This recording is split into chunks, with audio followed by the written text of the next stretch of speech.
It was a tale of horror and anguish in Bagana in Omala local government area of Kogi State as a court staff was beheaded on his farm in the early hours of Monday, November 30th, 2020. It was reliably gathered that the deceased Sulaiman Abdulkarim, who is a security guard with upper area courts in the town, met his Waterloo when he went to his farm just like any other day, when some unknown gunmen attacked and hacked him to death and cut off his head and bolted away. Community people said the deceased was an easygoing man who maintained good neighborliness, went to the farm on that fateful day without premonition of the dangers lurking around to harvest some farm produce when he was killed by an unknown gunman. The locals added that when the news of his gruesome murder filtered to town, the vigilante and hunters mobilized themselves to the scene, but the assailants had left before they got to the scene. It was gathered that the current murder was one too many, as many persons had fallen to the guns and machetes of the bandits who often waylaid their victims who were either returning from the markets or from farms. Bagana, according to our correspondent, is a community of over 20,000 inhabitants situated on the bank of River Benue and about 15 kilometers away from Abejukolo, headquarters of Omala local government area of Kogi State, has been severely attacked by bandits and Fulani herdsmen with over 300 deaths and wanton destruction of property. It was gathered that about 2 months ago, a traditional ruler in the village was abducted and killed by yet to be arrested bandits and his lifeless body dumped in his farm. As we speak to you, most of our people who have relocated to neighboring states of Nasarawa, Benue, and other villages within Kogi State. Some of us that remain, we are sleeping with our eyes open, with fear of unexpected attacks from the bandits, Fulani herdsmen, and some ethnic militias. At the wake of the senseless killing in the town, the government deployed soldiers and mobile policemen to the town, but even at their presence, the attack continued unabated. The 2019 attack on the town left no fewer than 3 mobile policemen and soldiers and scores of the villagers dead and houses worth millions of naira destroyed. As we talk to you, no single policeman is in the town. After the killing of the mobile policemen and soldiers, the government withdrew the remaining security men, leaving us to our fate.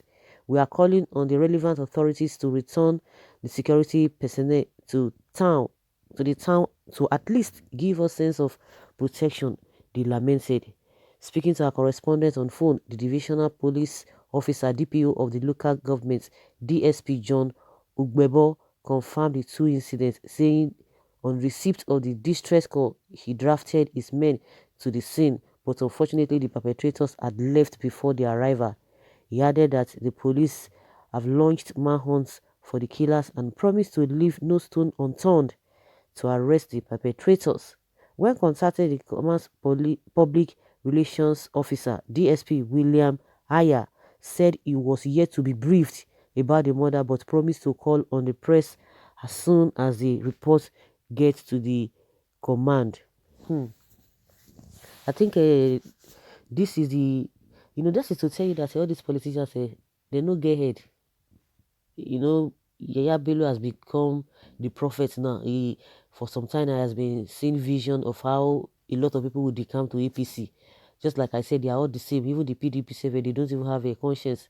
All of them, they are working hand in hand because of greed. I don't even understand. If Nigerians who are working on their own, they are still living.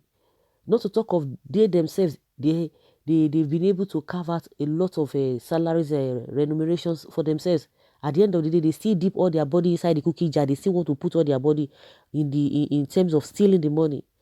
So what are they looking for? Power to be relevant at the expense of the people. People talk about the British government that they themselves are corrupt, but you can go there and know that with their corruption or whatever how you view them, they are still doing things, taking advantage of those who do not have sense. You can imagine the same Jayabelo telling us APC is this, APC is that, and all of that. They are just deceiving themselves. See, none of them is condemning. So this kind of a thing has been happening. And you can imagine the police telling us that, oh, they are going to bring them to book. The police come and say they are going to, and I think the DSP is the Ugbebode telling us that they are going to bring them to book. The first incident that happened, they've not been able to, according to reports, they've not been able to arrest the person. See what is happening now. A court staff, see what happened. It's unfortunate. Very, very, very unfortunate. Nigerians are tired. People are talking, but nothing is being done. You can imagine the silence of the president. If it has been happening, it has been happening, pockets of them. Of course, this one even happened before, even happened after the Borno massacre. It happened. So what are we talking about? It's just normal thing. The police themselves, they had left. So this one is not even because of NSAS. When it comes, see, all of these things that are happening, these guys are not perturbed. But the one that affected them more, El-Rufai immediately he ran to Lagos to go and see the level of destruction. They were deceiving themselves. And meanwhile, what happens even right in his own state, he doesn't even know how to go about it. He does not know how to go about it. But all of them, they came out like ants perching on sugar. Hey, this and that. Oh, some people have destroyed this. They don't want. I mean, why? What is even happening compared to what happened during the NSAS protest? Is worse than is worse than what we experienced. What has been happening is worse than that. And now they see it as a normal thing. You see Yaya Bello, see them, all of them. You can imagine. We are talking of human being. We are not. Hey, of course, I know a lot of you must have seen the way these people really do it. Is very, very, very gory and disgusting. Very, very gory. We can't be putting them here. Of course, it's not everybody will be able to take it. Especially the YouTube will not even. They don't even entertain such thing. But you must have seen it. All this individual platform or whatever, or apps or so whatsoever. Very, very you just like my goodness. My goodness. And these people are living amongst us. They were complaining the other day. Oh, hoodlums they had hijacked the protests and all of that.